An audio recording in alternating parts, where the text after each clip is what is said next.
Rebecca Lim, and I'm going to be answering exam 3 question 1.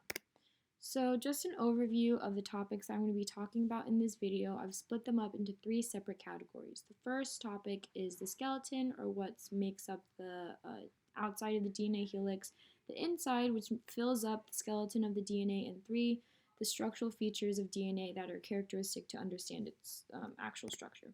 So the backbone of DNA are made up of 2 components, deoxyribose sugar and a phosphate group. The deoxyribose sugar are connected through phosphodiester bonds that are held together by a phosphate group, and so you could almost imagine how the phosphate group is the glue that holds the sugar together.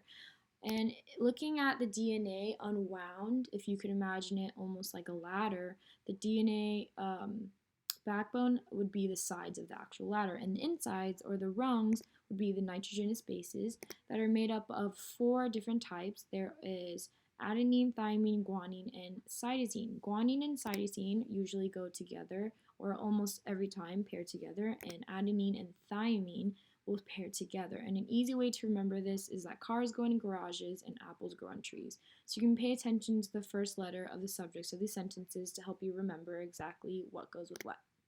Another fact is that adenine and thymine have 2 hydrogen bonds that connect together, and cytosine and guanine have 3 hydrogen bonds, and this is important.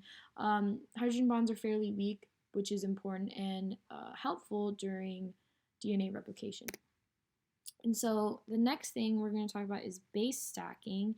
And base stacking basically, DNA itself has a hydrophobic or water-hating portion, as well as a hydrophilic and water-loving portion.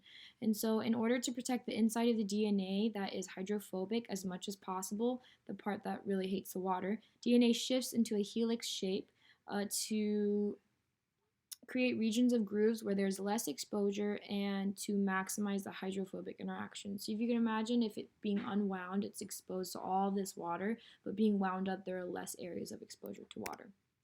And so, like I mentioned earlier, there are grooves in the DNA the way that the helix is formed or coiled. There are major and minor grooves. The minor grooves are closer together and the major grooves are further apart.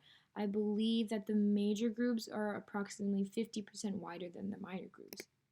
And lastly, handedness is the way that the coil is directed, so the direction of the coil, and it's easy to tell whether or not it's right-handed or left-handed by looking at the orientation, the upper angled orientation of the actual DNA. So if you almost drew an arrow to every flat part of the DNA, if that part is going to the right, angled right, then it's right-handed. If it's angled up to the left, then it is left-handed. And that is it.